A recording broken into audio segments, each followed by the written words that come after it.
Guys welcome to my new session. तो आज हम डिस्कशन करेंगे एचपीएसएससी का प्रीवियस ईयर पेपर, जिसमें देखेंगे हम ज्योग्राफी सेक्शन के कुछ इंपॉर्टेंट क्वेश्चन जो आपके आने वाले एग्ज़ाम JOA 965 सब इंस्पेक्टर और यहाँ तक कि JOA और अदर जो भी कमीशन के या किसी भी एग्ज़ाम हो गए जहाँ पर ज्योग्राफी सेक्शन पूछा जाता है, वहाँ पर आपके लिए बेनिफिशियल होगा। तो अगर आपने इससे पहले किसी भी वीडियो नहीं देखी है किसी भी सेक्शन की, तो आप चैनल पर जाइए, वहाँ आपको अलग अलग सेक्शन की सबकी प्लेलिस्ट अवेलेबल हो जाएगी। तो हर एक क्वेश्चन को हम डिटेल से देखेंगे। तो चलिए बढ़ते हैं अपने पहले क्वेश्चन की ओर। पहला क्वेश्चन जो कहता है हमारे पास ज्योग्राफी सेक्शन का, वो है हमारे पास which of the following planet is nearest to the sun. तो इसमें से बताना है आपको नियरेस्ट कौन सा है प्लानट सन की। तो ध्यान रखना है आपने, इसका जो करेक्ट आंसर हो जाएगा वो हो जाएगा हमारे पास ऑप्शन नंबर सी, हमारे पास करेक्ट आंसर हो जाएगा। ऑप्शन नंबर सी हमारे पास करेक्ट आंसर हो जाएगा। मार्स क्या होता है? नियरेस्ट प्लानट होता है सन के। बात कर लेते हैं हम नियरेस्ट सन के पास जो सबसे पहले कौन आती है, सीक्वेंस डिस्कशन कर लेते हैं। सबसे पहले आता है बुध, ध्यान रखना है आपने।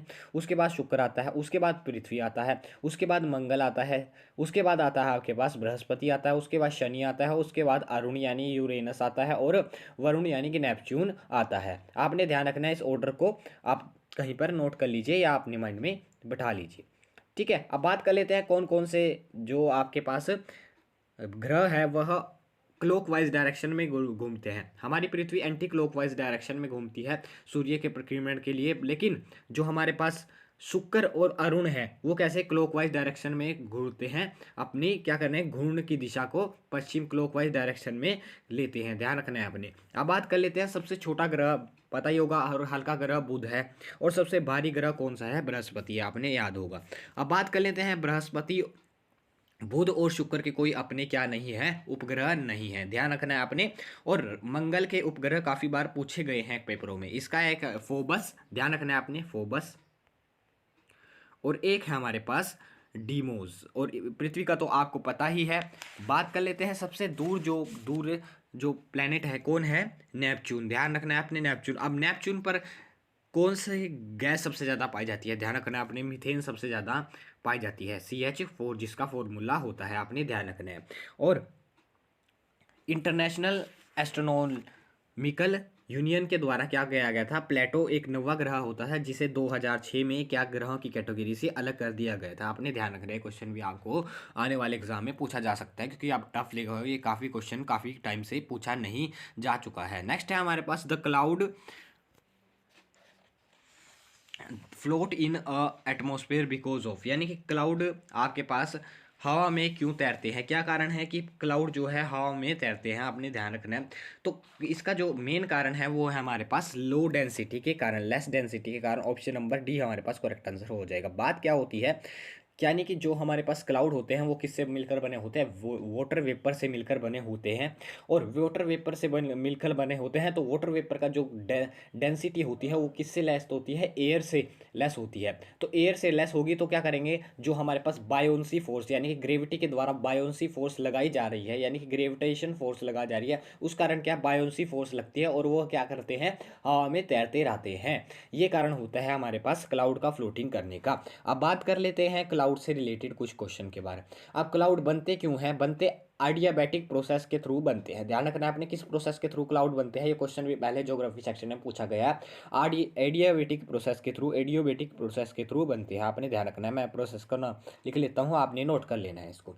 ठीक है, अब बात कर लेते हैं जो ऊंचे बादल होते हैं, जो हाई एल्टीट्यूड पे विद्यमान होते हैं, तो उसे कौन कौन से बादल आते हैं उस कैटेगरी में? पक्षाब, ध्यान रखना है आपने, पक्षाब, पक्षताप स्तरी और पक्षाब कपासी किस रेंज में आते हैं? ये ऊंचे बादल में आते हैं। मध्य बादल में जो मध्य रेंज में आते हैं वो होते हैं स्तरी, स्तरी मध्य और कपासी मध्य। ठीक है, ध्यान रखना है आपने। और कम ऊंचाई वाले बादल होते हैं स्तरी कपासी, स्तरी वर्षा बादल और कपासी वर्षा बादल। अब ध्यान रखना है अपने रेनफॉल से एक दो क्वेश्चन डिस्कशन कर लेते हैं।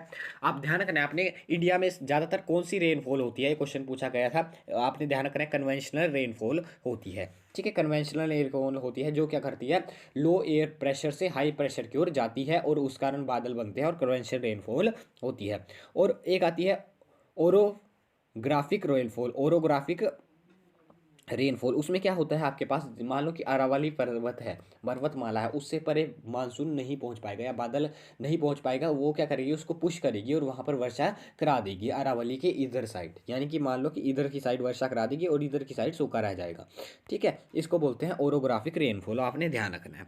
अब बात कर लेते हैं नेक्स्ट क्वेश्चन की, और नेक्स्ट क्वेश्चन है हमारे पास, which of the following country share the longest border with India. तो ध्यान रखना है आपने, कौन सी कंट्री लॉन्गेस्ट बॉर्डर शेयर करती है इंडिया के साथ, ध्यान रखना है आपने, ये करती है हमारे पास बांग्लादेश। ऑप्शन नंबर ए हमारे पास करेक्ट आंसर हो जाएगा। बांग्लादेश कितना करती है, ध्यान रखना है आपने, 4,096 किलोमीटर ये करती है। ध्यान रखना है आपने 4,096, ये क्वेश्चन पूछा जा की उम्मीद है कुछ एग्जामों में। अब कौन कौन से देश के साथ करती है, ध्यान रखना है आपने, वेस्ट बंगाल के साथ करती है,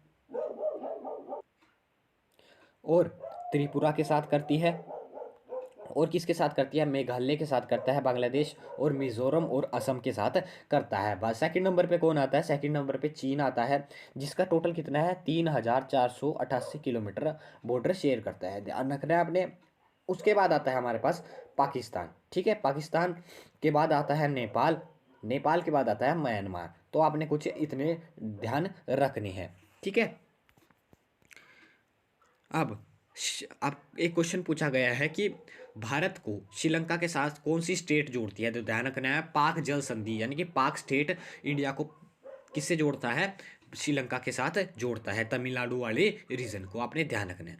ठीक है, नेक्स्ट क्वेश्चन है हमारे पास, नेक्स्ट क्वेश्चन पूछा गया है हमारे पास, where the Lakshadweep island located. तो आपने ध्यान रखना है लक्षद्वीप आइलैंड कहाँ पर लोकेटेड है, तो लक्षद्वीप आइलैंड हमारे पास अरेबियन सी में लोकेटेड है। ऑप्शन नंबर सी हमारे पास करेक्ट आंसर हो जाएगा। बात कर लेते हैं अरेबियन सी की, जब बात हो रही है तो इसके सभी आइलैंड को हम डिस्कशन कर लेते हैं। मैं लिख देता हूँ, आपने क्या करना है, इसको नोट कर लेना है कॉपी में, क्योंकि आने वाले एग्जाम में पूछे जाने की उम्मीद है। पीरम आइलैंड, ध्यान रखना है अपने, पीरम आइलैंड। उसके बाद आता है एस्टोला आइलैंड, एस्टोला आइलैंड, एस्टोला आइलैंड। उसके बाद आता है आपके पास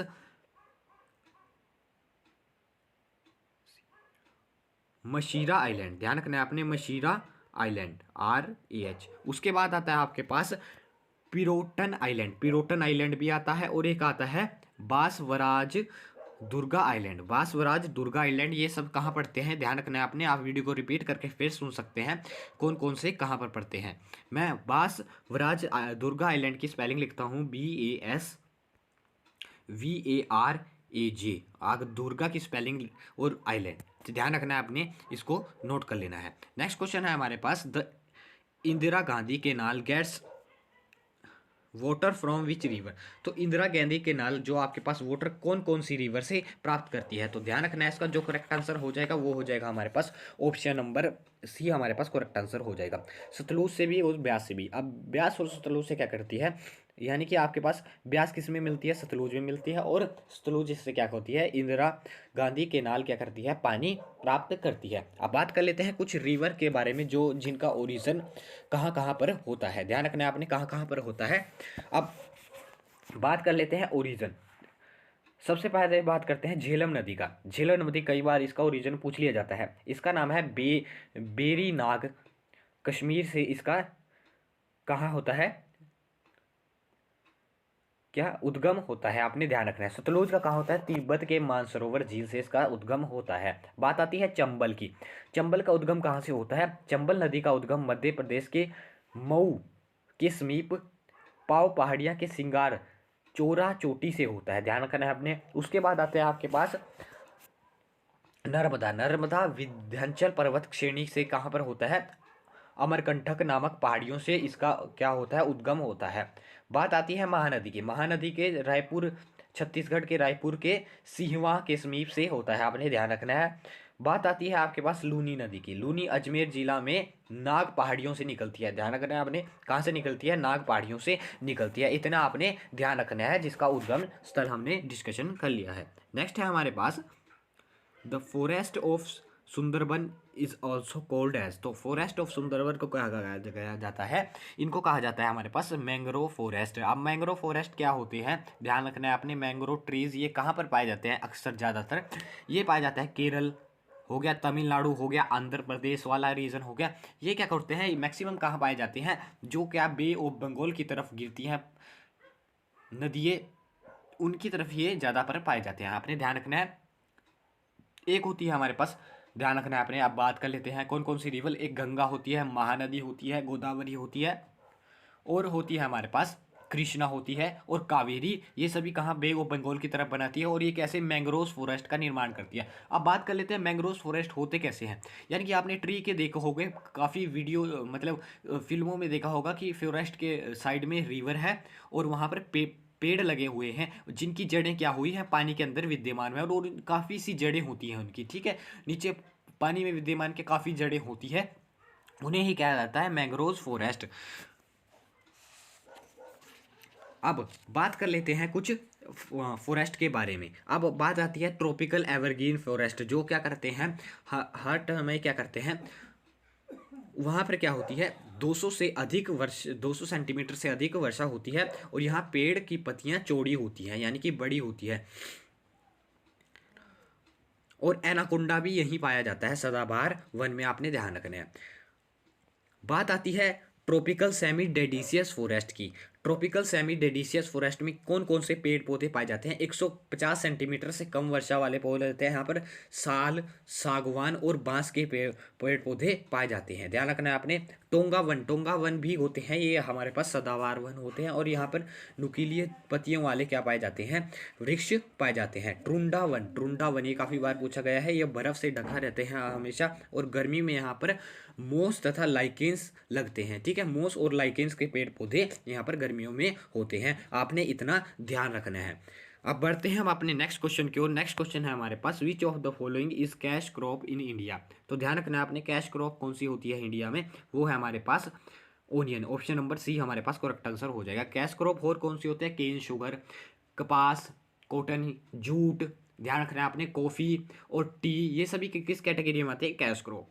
मैंने आपको बता दिया है, एक हो गया हमारे पास ओनियन, और आती है हमारे पास cotton, tea, coffee, jute, cane sugar यानी कि गन्ना, और भी एक दो आपने नीचे कमेंट सेक्शन में लिख देनी है कैश क्रॉप के बारे में। अब ये सभी कैसी क्रॉप होती हैं, ये हमारे पास ग्राम यानी कि चना और गेहूं कैसी क्रॉप है, रवि क्रॉप है, आपने ध्यान रखना है। कौन सी क्रॉप है, रवि क्रॉप है। मेज़ कौन सी क्रॉप है, ये हमारे पास खरीफ फसल है। ध्यान रखना है आपने, कौन सी फसल है, खरीफ फसल है, आपने ध्यान रखना है। अब आपने दो कमेंट सेक्शन में लिखने हैं खरीफ फसल के एग्जाम्पल, नीचे कमेंट सेक्शन में जरूर लिखने हैं, क्योंकि इससे आपकी रिवीजन अच्छी हो जाएगी। तो ये हमने डिस्कशन करें ज्योग्राफी सेक्शन के कुछ इंपॉर्टेंट क्वेश्चन। अगर आपको वीडियो डिटेल से इन्फॉर्मेटिव लगी है तो आप वीडियो को लाइक कीजिए, चैनल पर नए हैं तो चैनल को सब्सक्राइब कीजिए। जल्द मिलते रहेंगे ऐसे ही कुछ इन्फॉर्मेटिव फैक्ट के साथ नेक्स्ट वीडियो में।